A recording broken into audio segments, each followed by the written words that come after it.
Hey guys, it's Ashley with 3R Sales and Service. We are taking a look at a Ford E350. This is Super Duty. So this is technically a box van with a 16-foot box on it. And inside, we've got a 3,500 PSI, 5 gallon per minute pressure washer, and a 12-volt soft wash system. So for the soft wash, you can see this little port here. This is where you pop this open, and you can charge from the outside of the van. And we'll move around back. And you can see the pressure washer on the driver's side.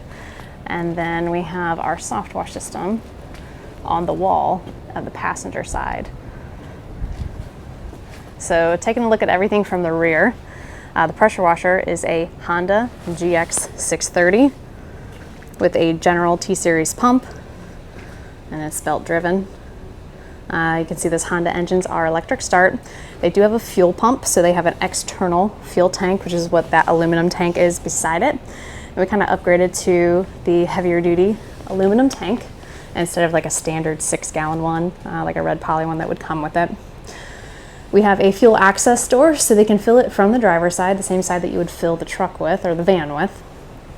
On the wall, we've got a heat shield just to prevent any of the additional heat coming off the exhaust from getting too close to the wood on the truck. And you can see we always space that so that metal is never directly up against the wall. We got a lot of hoses coming off the side of this here, but our main hoses, this is our jumper hose from our hose reel. We've got 2 drain hoses at the bottom, one for the oil of the engine and one for the oil of the pump. That clear hose is attached to a small ball valve.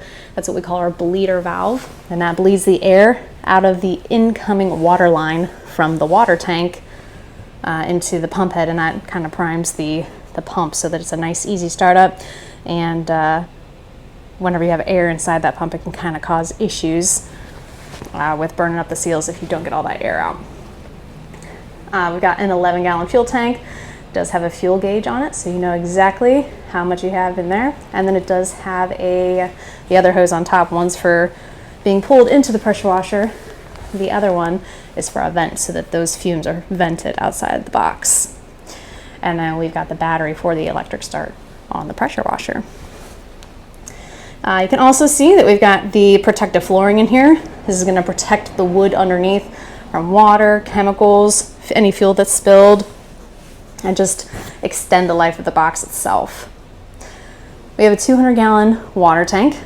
We do filter the water before it goes into the tank, and then underneath that filter on the inside of the tank is a float valve, and that prevents you from overfilling your tank, and then again starts to fill the tank once it starts to deplete. So you've always got a full tank to work with. The hose on the other side is our bypass line for the pressure washer, just to make sure you're not going to overheat the pump on the other side, so that whenever you let off the trigger as you're pressure washing and the engine's still running, it's going to keep that from overheating.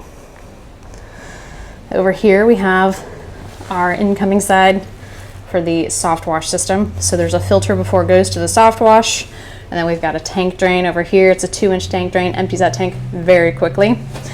And on the other side of this tank, kind of back up a little bit, we've got our incoming side for the pressure washer, and again filtered before it goes to the pressure washer pump. We want to make sure that all of these pumps are nice and clear of any debris and reduce the amount of issues you might have with it. From this side, we have our 55-gallon bleach tank, our 7-gallon surfactant tank. These all have blue in them because they are currently winterized, since it fluctuates between 20 and 40 degrees this time of year. And we've got our soft wash system here. At the bottom, we've got our accumulator, kind of helps regulate the flow, our pump, our metering system, and the charger for it.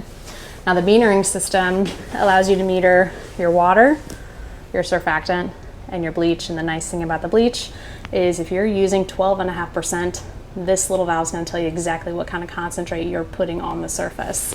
So if you have it just barely open with your water valve all the way open, you're getting 0.5% on there, and so on and so forth. Below is a flush valve. You can flip this back and forth. So in the position it's in now, you would be pulling bleach, and then what we can do is we can flip this the other way, and we can go ahead and rinse. So just a nice way to extend the life of that bleach valve and also rinse your system at full flow. Moving further back,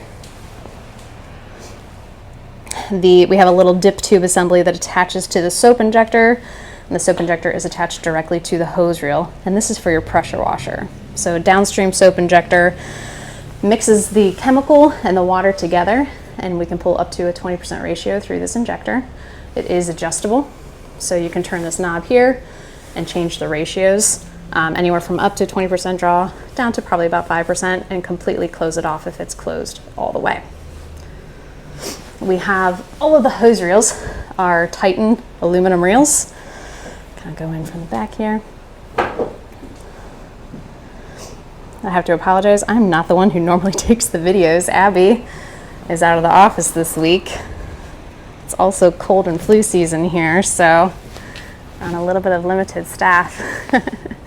So on top we've got 200 feet of our soft wash hose. In the middle we have 200 feet of 3/8 pressure washer hose, and on the bottom we've got 100 feet of 3/4 inch Flexilla hose. The other thing you'll notice is we have the connections on the front of all of these to keep the hoses nice and secure. Just gives it a good professional look whenever you pull up to a job site. We've got our high pressure nozzles accessible from the front. And the other thing I wanted to point out too is on these hose reels, you'll notice how much larger the swivel is on the inlet reel versus the high pressure reel. We like to use these big 1-inch manifolds to get the tank to fill as quickly as possible. So we're minimizing the amount of restrictions that you have to fill the water tank. So that if you want to operate both systems at the same time, you can do that when you're able to fill the tank quickly. So a lot of people use the 1/2-inch manifolds. We like to use the 1-inch just to get things rolling, and as long as it fits in the customer's budget, because they are a little bit more, but they're definitely well worth it for getting through a job faster. So we'll go ahead, we'll walk around the other side here, give you another view of the access panel and full view of the truck. So if you have any questions on this build, it's going to be on our website, 3rpressurewashers.com. And many times we customize even just based off of a build that we have here. We have people just call and say, hey, I like that one, let's move forward. So just give us a call if you have any questions beyond what you see on the website. Thanks.